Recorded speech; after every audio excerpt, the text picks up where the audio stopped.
any civilization that's going faster than the speed of light, their entire communication and energy systems, in fact, their entire spacecraft, crosses out of linear space-time into this non-local aspect of the cosmos, and their communication systems must use this nature of consciousness in order to be effective.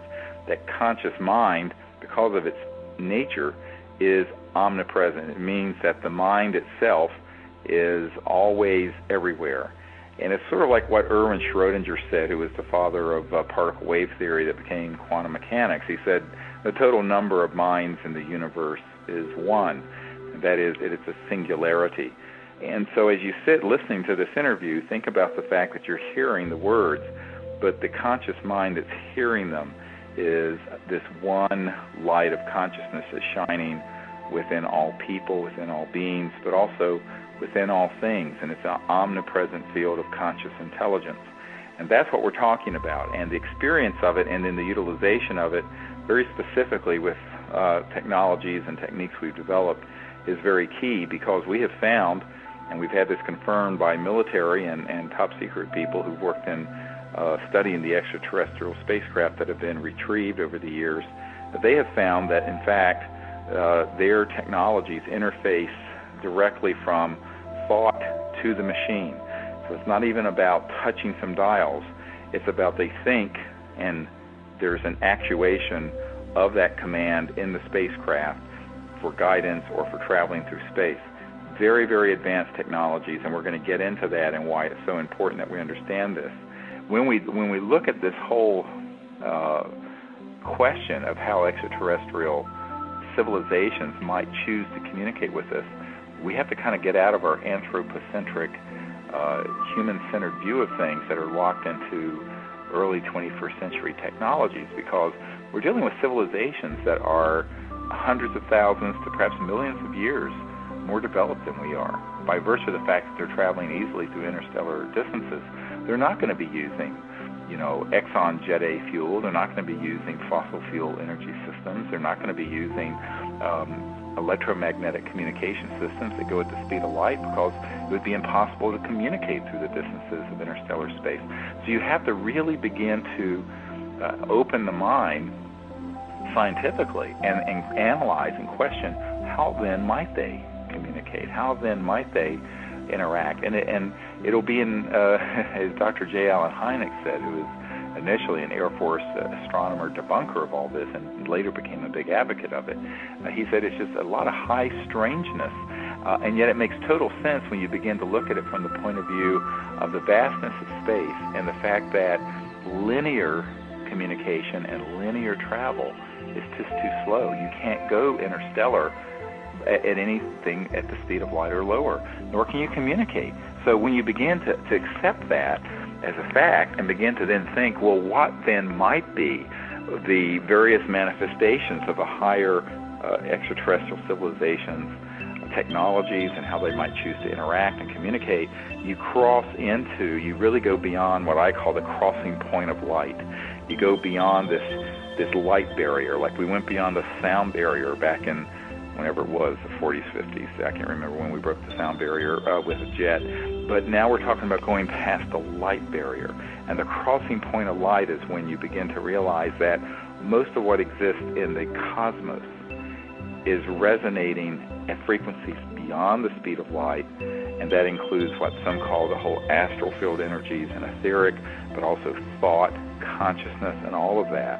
And that any civilization that can go from some star system to here has had to figure that out, and has also had to make it a science and make it a something that actually can be routinely used, and that's what we're dealing with. And so that's why, so for some people, they think I've taken a kind of a left turn into consciousness studies and higher states of consciousness with the work that we're doing with our diplomatic effort with these advanced civilizations. I point out that it's actually the foundation of our contact work and of the foundation of universal peace and of communication and diplomacy is to understand this. And if you can't understand it, then you're going to be very, very limited in understanding all the ways that these advanced interstellar civilizations might interact with us or may choose to, because they don't necessarily have to be using early 21st century Earth technologies. Why would they, any more than we're using smoke signals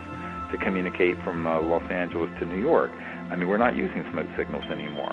So I think that we have to be open-minded about this. And I think that this thing opens this whole question then, how do we develop that ability? And we're going to talk about that in the next half hour or so, is that, how do we get from understanding this sort of as a grasp or an intellectual understanding to then being able to practice it?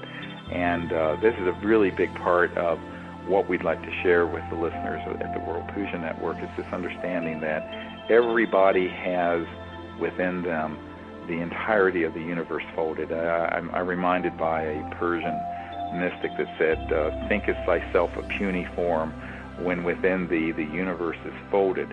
And that's a literal statement that because of the nature of the conscious mind within you, everyone has the entire cosmos folded within them and accessible to them through the nature of this non-local, unbounded component of mind. And no one is without that. If you're a human being, you have it within you. It's a matter of awakening to it and beginning to know how to utilize it, and then specifically how to utilize it for interstellar civilization communication, which is really very important, because we're at a time now where, since we know we're being visited by various extraterrestrial civilizations, and that they are wanting to reach out to humanity, but the only answer they've gotten back from our governments have been to be shot at, shot down, and also lied to the public about. So what we're trying to do at CSETI.org is to say, look, let's have a citizens diplomacy effort, but the foundation for that is the understanding and experience of this higher state of conscious mind that's within all of us. Another thing that about the ETs, and you talk about just awakening to our own innate capabilities that we don't even know we've had, and one of them is being able to see the ETs and their craft in their astral form. And these are things that are there, and anyone could see them, but most people don't use their inner vision well enough, and we've developed that skill, and people would be amazed at the things that we see in the astral form, which is how the ETs and their craft often have to appear these days, because our weapons technologies now are so sophisticated that it's dangerous for them to come in materialized form. Yeah, we often will see these phases between being completely materialized and solid and then dematerializing. And you understand that the individual, us as individuals, are all sort of fountains or focal points or entry points for this unbounded being, the great being, the unbounded mind that's within us. And by using this mantra meditation, which is something we now have put onto this 2-set CD that people can get at disclosureproject.org, you can learn to do this. And what happens is that you will find that then you're ready to go to the next step, and that is to go into the remote viewing mode and to be able to see remote planets or starships or ET vehicles that might even be around Earth, and invite them in a spirit of peace to wherever you are, assuming you're out someplace that's private. You're not going to pull them into your, right in the middle of the city. But although that's happened as well, I might add. We've had people experiment with this, and they've had these amazing sightings right in their backyard. But I think that the reason this is so powerful is not so much so that people can see an ET craft. It's because by doing this, it creates this resonant field, this morphogenic resonant field that begins to affect everyone on the Earth and the future of the Earth, and manifest this time of universal peace, which is the only possible future. Everyone gets all wrapped up in the current with the state of the world. And what I point out is that a lot of that noise is just the death throes of an old yuga, an old era that's passing away in front of our eyes. But what we are having to do is create the foundation for a new civilization, one that is universally at peace, going into space peacefully, that lets the truth be known about all these things, and also allows these wonderful new energy and propulsion technologies to be used for peaceful and not military purposes, so that we can have free energy, no pollution, and have abundance for all the world's children, so that there's not just a few people, 20% or so of the world doing well, and the other 80% in terrible poverty with, barely knowing, where the next meal's coming from, if that. So I think that all of this is very connected, and it happens first on the level of thought and consciousness. What I really love about the mantra having a tone or tune is that it sticks in your head, like usually some really lame radio commercial or something, ditty would stick in your head, and instead you've got a mantra in your head. It's very calming, but I always think, just imagine if people all over the world had that mantra running through their minds, what a nicer world we'd have. Well, and it's a very powerful technique for transcendence, for going into this unbounded state of awareness. And as a meditation technique, it's very powerful. And what I point out is that what we're doing with CSETI is, where most people think the ending of the process is the beginning for us. In other words, the arrival at the state of pure mind and samadhi, then we go into the remote viewing mode, and then from there, after we see and remote view these ET civilizations or spacecraft, then we vector them or guide them into our location by a series of imaging, which I call coherent thought sequencing, which is in a meditation set that is at disclosureproject.org. And the purpose of that is so that we can actually make open, peaceful contact. And what's amazing is that if people will do it with a pure heart, with an open mind, without fear, and in a state of really wanting to manifest this state of this universal peace, what's beautiful about it is that we have never been disappointed. I mean, we do this 4 or 5 weeks out of the year where we go, sometimes 6 weeks out of the year where we go all over with groups of ranging from 25 to 50 people, and we have never been disappointed. And I'm convinced that these extraterrestrial civilizations are really eagerly awaiting more and more people. Imagine if millions of people started understanding this and doing it. Well, there's no power on Earth, there's no government on Earth who could then stop it, because it's just not able to be stopped when enough people do it with that intent. We have within us this universal field of consciousness, and we can develop it, and how that it can then be an applied consciousness science, where we can use it for the good. We can use it for the transformation of the Earth. We can use it for making peaceful contact with these visitors, and we can create this wonderful time of universal peace for this planet. This is something that is not a question of if it's going to happen. The only question is when and how and who. And I always say people have misinterpreted this thing where they say, well, many are called but few are chosen. I don't think it's that at all. I think it's many are called but few choose to answer the call. That's the correct translation. And so people have to realize this is a planet of free will. We have to choose to be at service for something this important and this far-reaching. But if we do, we'll just be delighted with the kind of wonderful and amazing things that will happen not only in our lives, but in the world. And we're seeing this now. As I mentioned, we've been modeling this open contact with visitors for 18 years, and now we have a major G7 country that has, in the last year and a half, been communicating with us through their Ministry of Defense to set up these contacts with these visitors so that can then be all filmed, and then it can be disclosed to the world. Mr. Greer. Well, on that note, it reminds me of a conversation I had with some people at the CIA, and there's a term that's used there, and you'll forgive my vernacular, where much of this subject is referred to as WSFM. Sounds like a radio station. It means weird science and frickin' magic. And that is the term that's used at the CIA and other places to describe some of this. And I think that what we have to understand is that if you're dealing with and I do want to go into this because this is part of the summary and brief I provided in the Obama briefing and elsewhere. If you're dealing with civilizations that are 10 to the 6th to 10 to the 7th years, hundreds of thousands to millions of years, technologically more developed than we are, every manifestation of their technology would look like magic to us.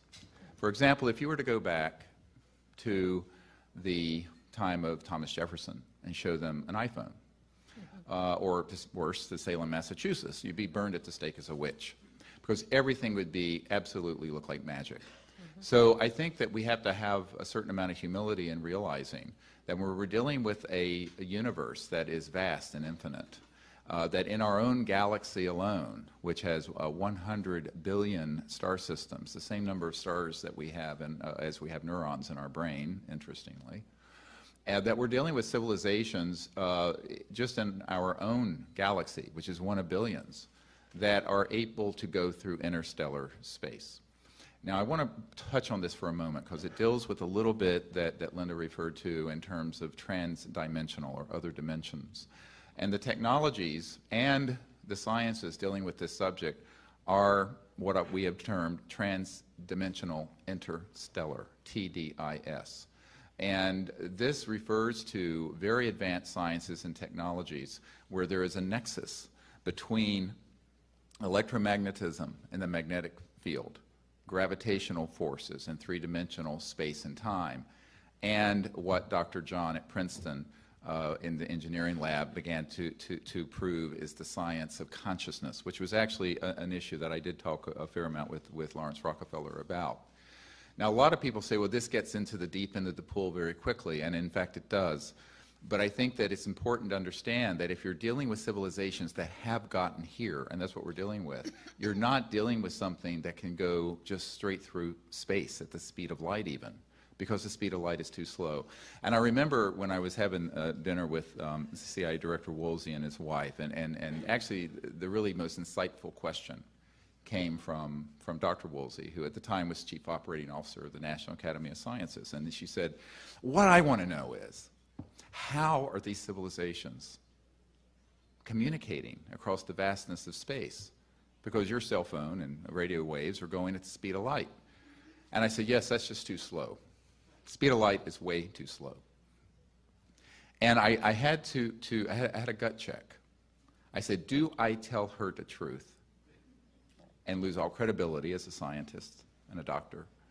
Or do I tell her something that sounds scientific, but that's really not true? And ever since then, I have vowed that if someone is intelligent enough to ask the question, I will provide the answer as truthfully as I can. So I turned to her and I said, well, Dr. Woolsey, it's like this. It turns out thinking is the best way to travel. And the speed of thought is not quantifiable. However, when you start getting into the new physics that have been done, where you have the ability to teleport across vast distances instantly, and this has been done with particles, but we're talking about civilizations that can do it with entire spacecraft and occupants. You're dealing with an entirely new physics. But their communication devices and their own innate abilities allow for thought-actuated events. And I know Dr. Wood may mention this, that he discovered when he was doing some work for old man McDonald of McDonnell Douglas, that he looked into some cases where in some meetings with these ETs involved a little box, and there was a direct thought communication, but it was also being facilitated through electronics. And this is something that we call technology-assisted consciousness and thought. And this is a very specific area of study that I've really devoted about 22 years to, which may be beyond the scope of this hearing. But I think that in terms of just bringing this issue around, there are so many aspects of it that are very exciting from the point of view of science, technology, and understanding the universe and ourselves. And also, who are we? And where did we come from? And how is it that we exist in this cosmos that is and I agree with Edgar Mitchell on this, that is a conscious quantum hologram that is awake and that we are all part of, and that mind itself is the ultimate final frontier, not space, but consciousness and mind. Now, I know that Lawrence Rockefeller was very interested in these things because I had conversations with him also. But one of the things that I found when I was working with these folks is that there's a saying in American business, everyone wants to be first to be second. And so in this case, there's so many people who have had an interest in this, but they want to hold back and not speak the whole truth about it. But I think we need to be able to liberate ourselves to speak the truth. And it involves many, many complex issues, part of which has been touched on in the last 15 or 20 minutes. One thing I also want to point out is that if we're being visited by advanced civilizations, and it's our assessment that certainly we are, who is handling that relationship? Do we cede that management to the military-industrial complex, and what are the consequences of doing so? Think about this very carefully. I remember doing a meeting with the Boutros Ghali family, the UN Secretary General, his wife Leah Ghali, and we were talking about this. And Leah Ghali turned to me and she said, "Dr. Greer, we need you to do this now. We need you to do." I said, "I'm a country doctor in North Carolina rattling around in an emergency department. You're the head of the world." She says, "No, we can't. It's too dangerous for Boutros." I'm quoting. And then I remember talking to this wonderful senator, Claiborne Pell, who was mentioned earlier, and I was speaking with him, and I would never have gone to college if not for a Pell Grant, because I was very, very, very poor. Grew up in North Carolina, had no resources, put myself through the last years of high school and college and med school, but, I mean, really poor. And most people don't know that, but what I found when I was talking to Senator Pell, who was chairman of the Foreign Relations Committee, and I was at a meeting with Edgar Mitchell and some other folks, and I looked at him, and he said, "Dr. Greer, I have never been given any information on this, even though I have inquired through any official channels." And I said, "Yes, sir, what a shame, because you, the chairman of the Senate Foreign Relations Committee, have been denied the responsibility of dealing with the ultimate foreign relations issue." And I pointed to the stars above our heads. And he looked at me through those hornworm grasses and said, "Well, you know, Dr. Greer, you may be right." I said, "Well, I am." And I said, "Well, what a shame." So I think this is another dimension. There's the science and technology part of it, but there's the part of it about relationships. And we are not alone in the universe. And we need to have a situation on this planet where our higher nature, our better angels, folks like Senator Pell and others who would approach this in an enlightened way, could reach out and form what has begun to be discussed in the French government that I referred to earlier in this Ministry of Defense memo to me, a peaceful interplanetary, interstellar diplomatic initiative. And to be honest with you, that's how I first got involved with this, was to establish such an effort, which we are doing as a citizens' diplomatic effort. But in the meanwhile, I got diverted into this morass of the national security state because I felt that our leaders need to know, and more importantly, the public need to know. And we need to then figure out how we're going to advance. And in the summary I did for the President, there are a number of action points. And one of them is to appoint internationally a high-level committee of folks who could go out and make a peaceful contact that is not militarized, that is not covert, that is not being run by the national security state, but is being done on behalf of all of us, the children of Earth. Mr. Bartlett. Thank you very much. Appreciate your testimony very much. We have a free press, so-called free press. Theoretically, yes. There are advantages and disadvantages of a free press. They reported the Boston bombing. There will very likely be copycat things because that was reported. Where the press is controlled, that would not be reported, so there would be no copycat. So there are some disadvantages to a free press. Where is the press in all of this? If, in fact, there is a story to be told here, why isn't the press telling that story? Well, I can... Do they seem to be, if there's a cover-up, do they not seem to be complicit in that cover-up? Yes, well, can I comment on that? By control from above. I think this is a really central issue. And I actually, over my 22 years of being deeply involved with this at various levels, I have concluded that the secrecy is very much involving the fact that on certain issues, we do not have a free press any more than we have a free market economy. And I think that this is a serious problem. And I have a document that will be in the materials that I'm providing for the committee that is a 1991 CIA document where it talks about the fact that they have folks at all the major media outlets, wire services, news magazines, television networks, to change, alter, or delay and stop stories that they would like to see stopped. Now, this was released briefly and then reclassified. It was under the first President Bush term. And this is not a contested CIA document.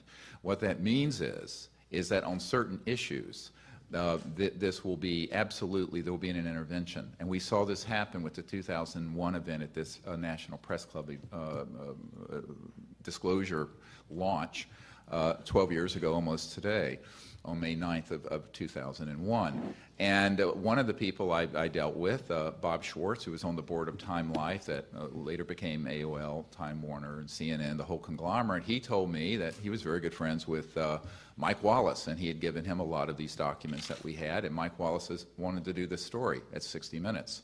And the corporate CBS, and I think at the time was controlled by Westinghouse, a big defense contractor, did not permit him to do the story. Ira Rosen, who was at ABC News executive producer for 2020 and Primetime Live, he came to my home in Virginia, out near Thomas Jefferson's home, ironically, and I gave him 35 digital hours of top secret witness testimony and many documents. And he said, this, if true, is the biggest story ever. I want to do this story. I said, well, I'll cooperate fully. He had gotten his Emmy working with Mike Wallace at 60 Minutes, where he has returned. And I said, I don't think you'll be allowed to do this story. And Ira Rosen said, oh, yes, I'm the executive producer of these shows. I can do it. And I said, okay. Well, 2 weeks later, he called me up. And he said, Dr. Greer, they won't let me do this story. I said, Ira, who are they? And he said, Dr. Greer, you know who they are. Now, I could tell you probably 100 stories like that. And this becomes very worrisome. Here we are in the National Press Club. And we have a lot of enormously important information. And you know, in the New York Times, if you have 3 confirmed sources for a controversial story, they can run with it. Here, the Disclosure Project, which I founded some years ago, it was first Project Starlight when I began to work with Lawrence Rockefeller. We now have over 500. Many of them, I have the names of them, and they can be subpoenaed. Some of them, about 100 of them, we have on digital videotape. Why isn't this a story? And I think that this becomes a very important question in a democracy. You know, if you have the larger media not covering something that 50–60% of the public believe is true, and there's an enormous amount of data, 4,000 landing cases, the Cometa report where they documented the landing in Provence of a craft, the Bentwaters case where a craft landed at RAF Bentwaters and left physical trace that has been confirmed by the Ministry of Defense. We have all this hard data and information. We have radar traces of these objects moving. We have pilot cases. We have over 3,500 pilot reports in our archives. This isn't a story. How can that be? Now, there's another reason, the ha-ha factor. I have met with so many senior people in government who say, I am so interested in this, but don't let anyone know that I'm interested. And the reason for it, I think, you know, you could be gay and have 5 wives and do whatever. I mean, you could do anything and be out of the closet on it, and it would be no problem. But this subject, whoa, watch out, because your career is on the line, as mine was. Okay? Now, I think that what you find is that the social opprobrium, it's an appropriate term, attached to this issue was launched in 1953. We have a CIA document that describes their attempts to debunk and ridicule the subject, but also very important, to engage Disney Studios to make cartoons and movies about it that would marginalize the subject. This is a CIA document, Little Green Men, ha, ha, ha, ha, ha. So that has worked, and there's an Air Force major, George Filer, who I know, he may be here, who said, look, the secrecy really has been created mainly through the force of just ridicule. People don't want to be made a laughingstock. And I think that fear of ridicule by one's peerage, whether you're a senator or a doctor or a university professor, is a very hard thing to overcome once the counterintelligence people have done their business, and they have on this. And it is propaganda. There is very serious information and intelligence, and I think that we have to figure out how do we get around the truth embargo, as Steve calls it. In reality, we're sort of it's not just the government doing the embargo, it's we are doing the embargo because we have been brainwashed to laugh at this issue instead of look at it in a very serious, scientific, in-depth, and honest and truthful way.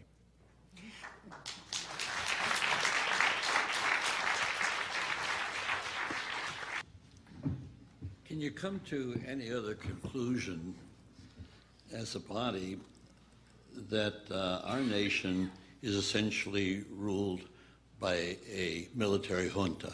Can you come to any other conclusion based upon all the statements that have been made? Well, I think it's not just military. I think it's a large macroeconomic and financial system. So it's the military, industrial, corporate, financial complex. And I'm not against corporations. However, as Jefferson said, the unchecked power of a corporation. And see, if our budget is $3.8 trillion, but we're talking about something that, if it's disclosed, would threaten the privately owned interests in the oil, gas, coal, utility industries that are estimated in the multi-hundred trillions of dollars, what tail is wagging the dog of our democracy? And that's the big question. It is sort of a,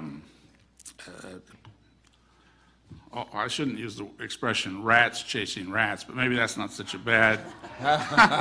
Well, it's a little bit, but you know, here's the nice thing about the new media. We have a world now where we can stream. The Huffington Post, that's what I was going to the Huffington Post did an article about the film Sirius that's just been released that's based on our work. It had like 4 million people look at it.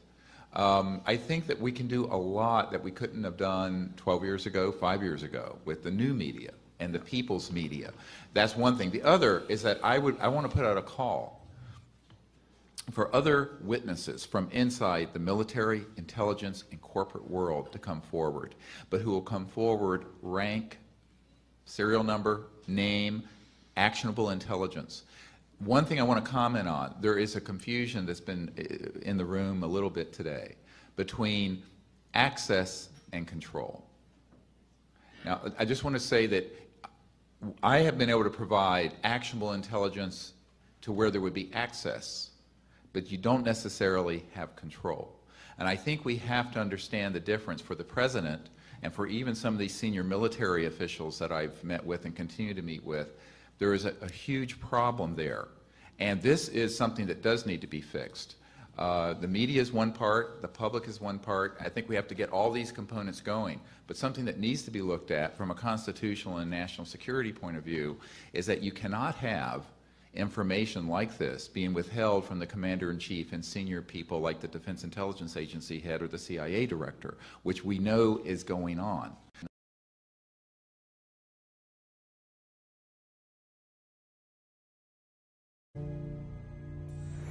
Mathematicians call this pattern the torus. The energy in a torus flows in through one end, circulates around the center, and exits out the other side. It's balanced, self-regulating, and always whole. I was first officially introduced to the torus by scientist and inventor Arthur Young. Futurist Dwayne Elgin explains how the torus is the primary pattern that nature uses for life at every scale.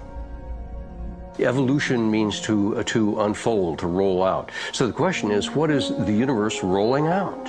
And what the universe is rolling out is self-organizing systems, and you can see this at every scale. A self-organizing system is a technical term for just a system getting a hold of itself, knowing itself, essentially. And if we go to nature, we can look at and we can see these self-organizing forms throughout. We can see it in the cross-section of an orange, the cross-section of an apple. We can see it in the dynamic nature of a tornado. We can see it in the magnetic field around the Earth, a similar magnetic field around an individual. We can see it in the structure of an entire whirlpool galaxy. We can see it in the structure of a small atom. At every scale, throughout its entire history, the universe has one single project. It's growing toruses. The universe is a torus growing factory.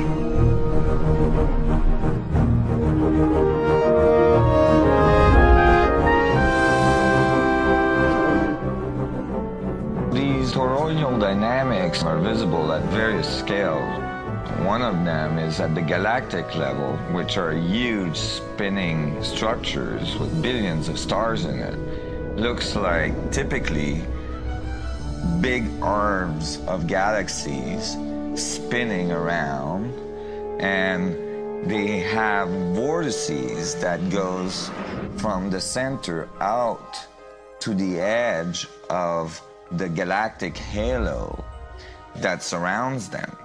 Stars move from this galactic disk out to the halo, down the vortices, and back out again. Stars like Arcturus, for instance, we know have done that path already.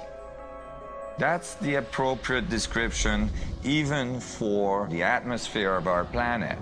The weather goes from the North Pole down to the equator and then back up, from the South Pole up to the equator and then back down. Even the dynamics on the surface of the sun are very similar. Of course, here we're looking at it from an external perspective on a small scale model. When you look at the solar system embedded in the galaxy, embedded in the cluster, embedded in the supercluster, we're traveling in this boundless sea of infinite torus flow.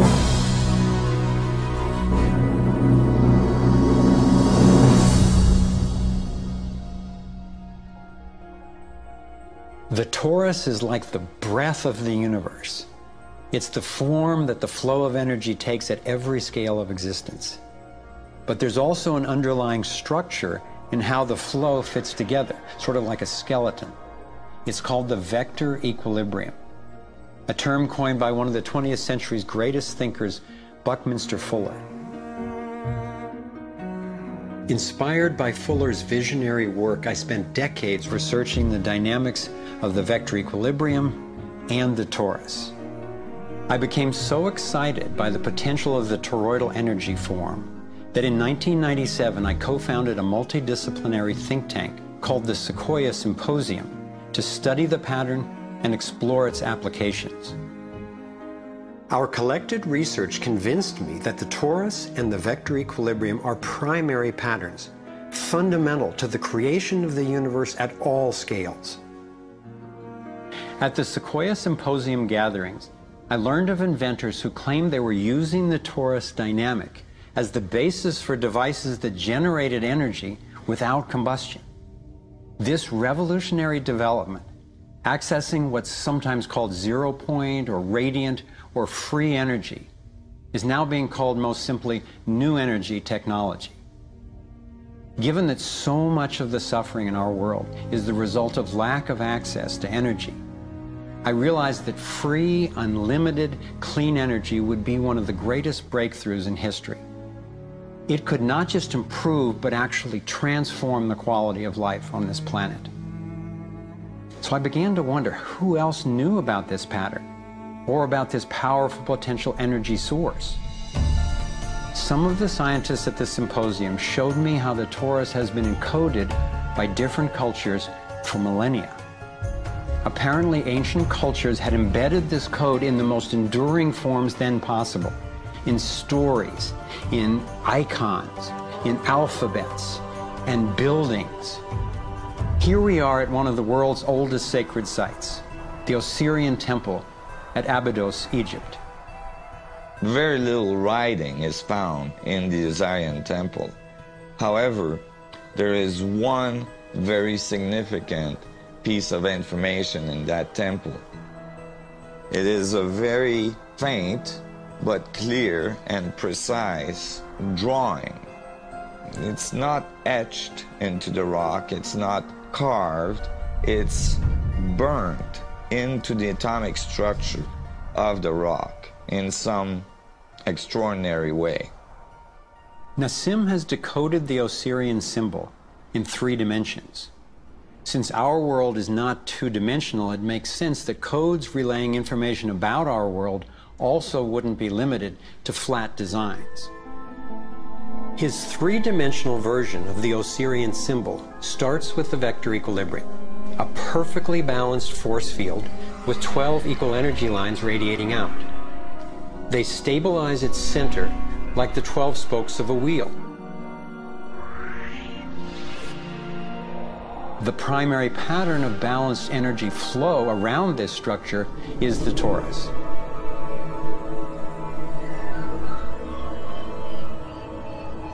Here we expand to the next larger scale with a total of 64 pyramids called tetrahedra.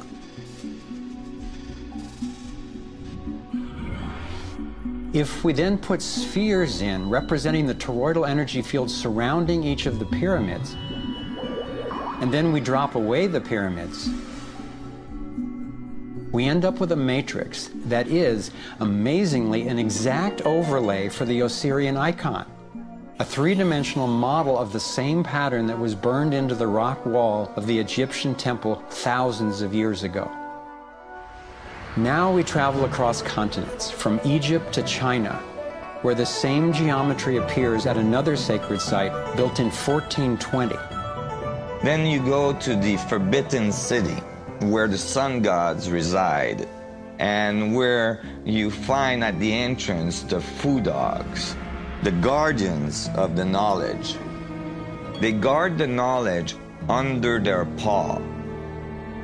The same geometry of 64 energy units is encoded again. I started wondering, is it just a coincidence that the exact same design appears in significant places on 2 different continents?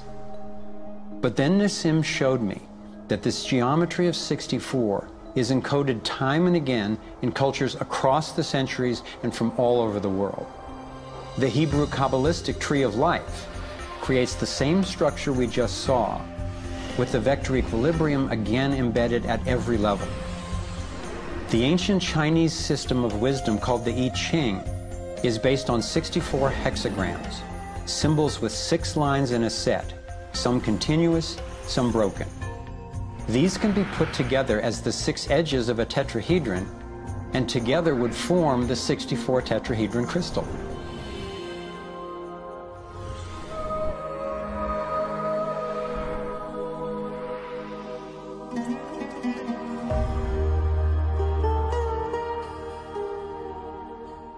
This same pattern shows up in modern scientific research.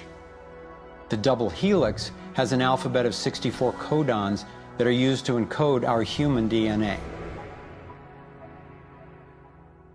I had seen that there was advanced knowledge of the living geometry of the universe thousands of years ago, but how on earth did they know about it? Most of the stories of ancient Egypt and Mayan and Incas talk about sun gods coming to the earth and teaching them engineering and writing and all of their science. I started to wonder if all these sun gods were not advanced civilization coming from another part of our galaxy, These texts and many ancient cultures describe them as coming in flying boats, or in the Vedic tradition, flying machines, and so on.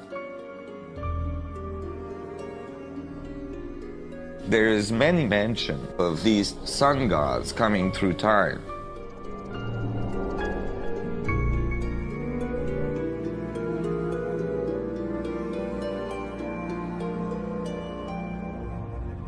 Could these early pilots from beyond our world be the ones responsible for sharing the knowledge of this code? Could they actually be tapping its power to propel themselves through the cosmos? This isn't where I thought my research would lead me, and these notions were rocking my world.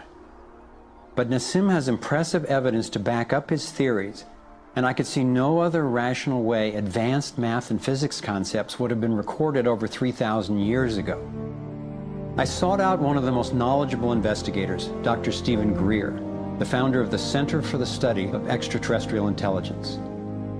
He's conducted hundreds of interviews with top-ranking government and military witnesses. And so when we talk about extraterrestrial intelligence, we're talking about civilizations that have reached the point of being sentient like we are, but whose technologies and perhaps social capabilities are such that they've been able to become interstellar or interplanetary civilizations. And when you look at the fact that the most conservative estimates are in the Milky Way galaxy that there are at least 10,000 Earth-like planets that have intelligent life on them, and that at least half of them are likely to be as advanced or more than ours. It's almost a certainty that there's intelligent life out there that have mastered the laws of the universe beyond what's currently taught at MIT and Caltech, to be able to transfer through space-time in real time through vast distances of interstellar space. We have over 4,000 cases where these objects have landed on terra firma and left physical evidence. We have over 3,500 pilot cases. We have hundreds of cases, including ones from the highest ranking investigator at the FAA, John Callahan, and numerous other operators where these objects have been tracked on radar going tens of thousands of miles per hour or dematerializing and then reappearing in another point in the sky. Yes, there have been ET visitation, there have been crashed craft, there have been material and bodies recovered. We have contact with aliens not originating from some foreign country, but from some other solar system. And I have been a party to that. There were documents that I have seen that refer to the Roosevelt having several instances of UFO flyovers, and particularly after they took on board nuclear weapons. And my SEAL told me, Jordan, this, what have you got in your log? This never happened. The crew going on duty and the crew coming off duty all saw the UFO just hovering in midair. It was a metallic, circular object, and from what I understand, the missiles were all shut down. That means they went dead, and something turned those missiles off. Now, remember, all this stuff is flying at several thousand miles an hour. So this thing fires a beam of light at the warhead, hits it, and then this thing flies up like this. Meanwhile, we're all going like this, fires another beam of light, goes around like this, we're going like this, fires another beam of light, goes down like this, fires another beam of light, and then flies out the way it came in. And the warhead tumbles out of space. The feeling at the time was that it must have been extraterrestrial. They took the film and they spooled off the part that had the UFO on it, and they took a pair of scissors and cut it off. They put that on a separate reel, they put it in their briefcase, they handed Major Mansman back the rest of the film and said, here, I don't need to remind you, Major Mansman, of the severity of a security breach. We'll consider this incident closed. But who do you tell that you were involved in a UFO incident without them looking at you like you ain't wrapped too tight?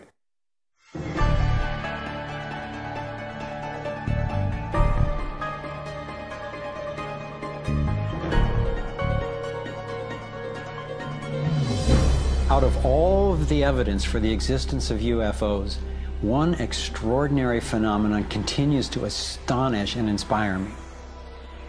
the appearance throughout the world of so-called crop circles. These elaborate designs appear mysteriously swirled into crops of grain in such a way that the stalks are bent over, yet remain alive. More than 5,000 of these patterns have appeared in over 30 countries, most of them in England. The media has led many people, including me at first, to write these crop patterns off as hoaxes, the nighttime work of a few pranksters. Of course, there have been faked versions, but those made by human hands are crude compared to the vast majority of these elegant creations.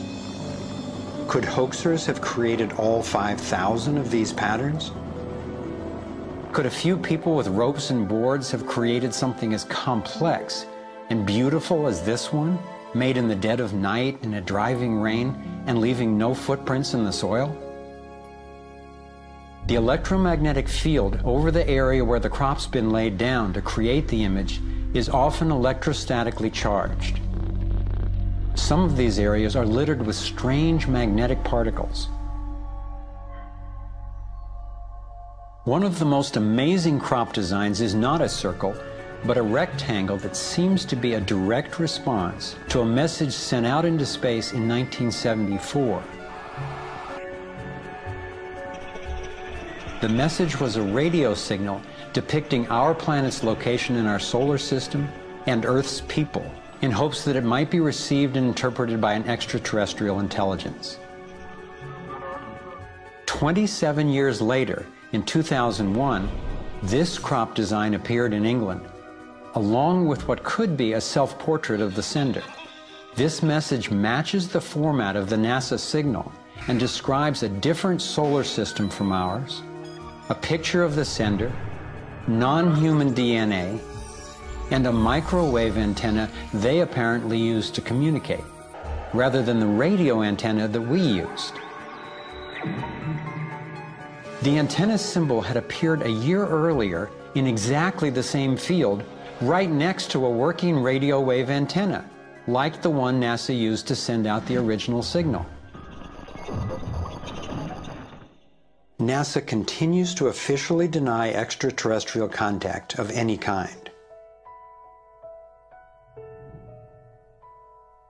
And yet, year after year, these spectacular creations appear.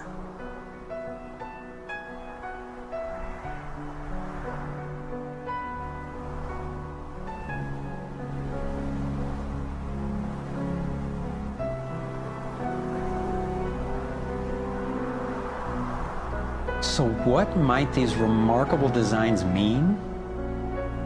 Here are some two-dimensional versions that seem to be revealing the torus in 3D.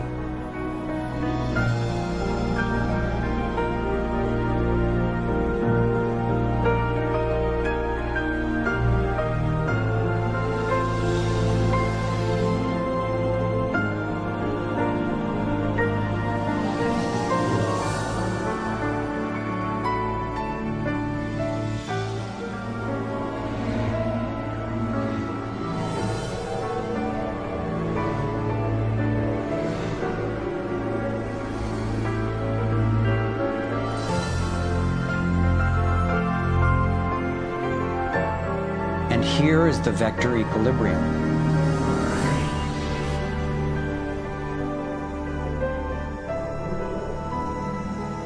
And the related pattern of 64 that we saw encoded in the arts of so many ancient cultures.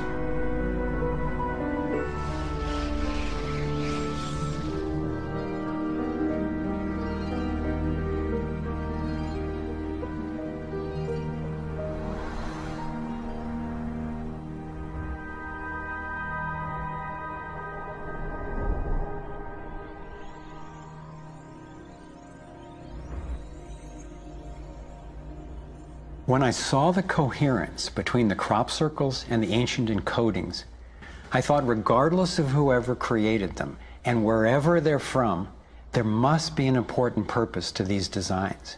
They're so coherent.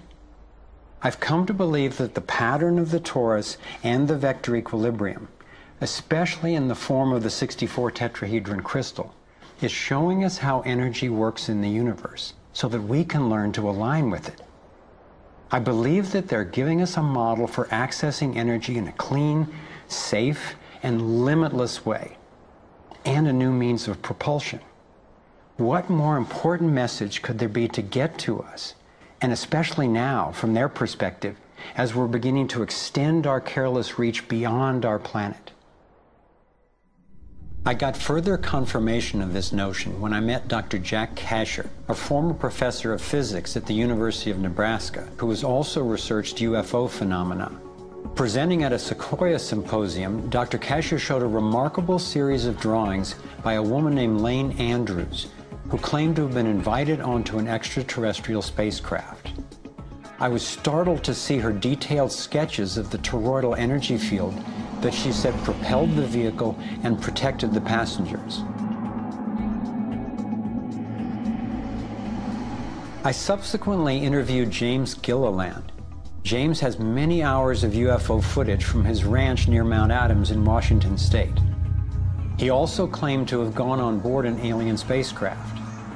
What blew my mind was that he had never met Lane Andrews and had no knowledge of her experience, yet he described a phenomenon that was amazingly similar: numerous ships with spinning rings of light.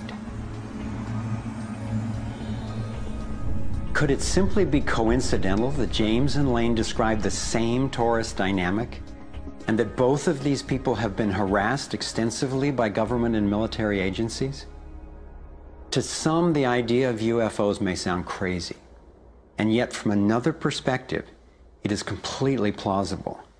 The Earth is about 4.5 billion years old. That's 4,500 million years old. What if there's another planet that's almost exactly like us? Almost exactly. 4,501 million years old. They're a million years ahead of us. And on a galactic scale, they're almost our twin brothers. So where are we going to be in a million years? We'll have solved all these problems, and there's another way, whether it's wormholes or warping space. There's got to be a way to generate energy so that you can pull it out of the vacuum. And the fact that they're here shows us that they found a way. This is a major shock to the human system that is in process. I understand why people in our generation, people who aspire to positions of political leadership, etc., never dare go near that question, because it's a worldview challenge. It's a fundamental worldview challenge. So here we are, a relatively immature species struggling with possible self-destruction. If aligning with the torus does hold the key to a new form of clean, safe energy access, imagine the implications. This could be the most important technology breakthrough of our times. So who wouldn't want to have an energy source that's unlimited and freely available? That turned out to be a key question, and that's what led me down the next rabbit hole.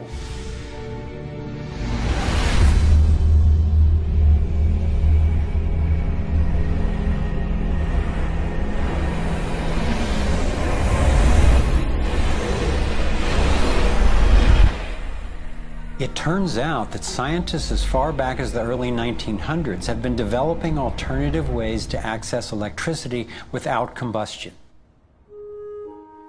Nikola Tesla believed he had tapped into what he called radiant energy. Many scientists believe he was accessing what's now called free energy. But before Tesla could finish the project, his financier, banker J.P. Morgan, who had a monopoly on the copper used for electrical lines, recognized how Tesla's invention could transmit electricity without wires. He then shut down Tesla's funding.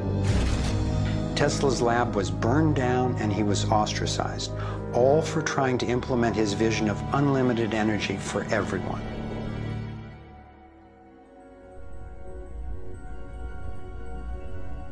A modern-day inventor, Adam Trombly, was inspired by Tesla's work and by the possibilities of the torus. Trombly built a dynamo, a direct current generator that accessed electrical power right out of the air. We were trying to demonstrate that by mimicking the magnetic field of a planet and rotating this device, we could actually create a dynamo that would work. And in fact, it did work, and it does work. So when we contemplate nature, when we contemplate Jupiter, or we contemplate a dynamo like the Earth rotating in space, we're basically talking about a magnet which is rotating in space. And the lines of flux of the magnet are pouring down and through in this toroidal pattern of the magnetic field. It's also expanding and contracting. It's breathing. It's taking in the energy of space literally and transforming it. Right here in this toroid, we have enough energy to transform the entire Earth. And that's not just a theoretical statement, it's literally true. To contemplate the implications of this means that every single place on Earth suddenly has power. Every single person on Earth suddenly has power. We have universal abundance. Trombley had been invited to demonstrate one of his generators at the United Nations and the U.S. Senate. But these events were undermined by the first Bush administration. Then the device itself was taken in a government raid. Trombley's experience isn't unique. Almost every time I found an inventor with a promising new technology in the field of free energy, he told a similar story of suppression. Inventor John Bedini began working with Tesla's theories of radiant energy decades ago and has produced an assortment of battery charging devices that generate more energy than it takes to run them. He announced that he was going to start offering them at low cost. Soon after that, he was attacked in his lab and warned not to produce the devices. For his own safety, he had to let go of marketing free energy. These are all devices from labs I personally visited.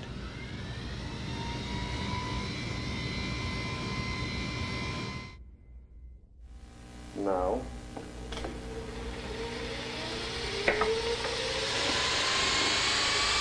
Now, the quality of this footage is obviously poor, and I'm not expecting this to convince you.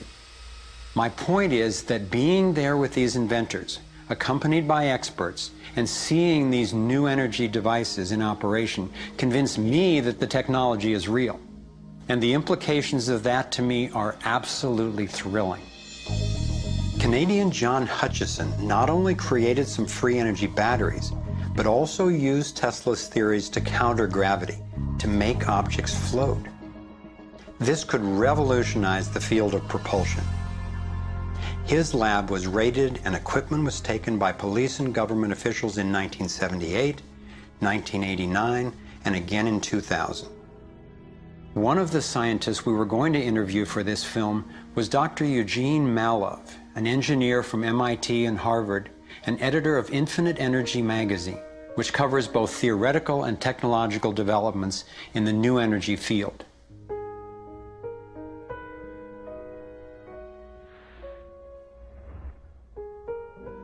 Dr. Mallove was mysteriously beaten to death in 2004. If these inventors were all hoaxers and charlatans, I wondered, why are they being suppressed so consistently and so brutally? I asked free energy inventor Adam Trombley why he thought this technology was being suppressed, and if the UFO phenomenon was related. We've had major military people at great risk to themselves say, yes, these things are real. Why do you think the military-industrial complex doesn't want that statement to be made? Because you start thinking about what kind of technology is behind that. That's the bottom line. The suppression of UFO phenomena is hand in hand with the suppression of so-called free energy. The energy is extracted from the fabric of the space around us, which means it cannot be metered. That is a direct threat to the single largest industry in the world, energy. It's goodbye ExxonMobil, goodbye oil, goodbye coal, goodbye linear transmission of electricity through power lines, all that gone. Unfortunately, it's someone's $200 trillion piggy bank. The proven oil and gas and coal reserves are worth north of $200 trillion.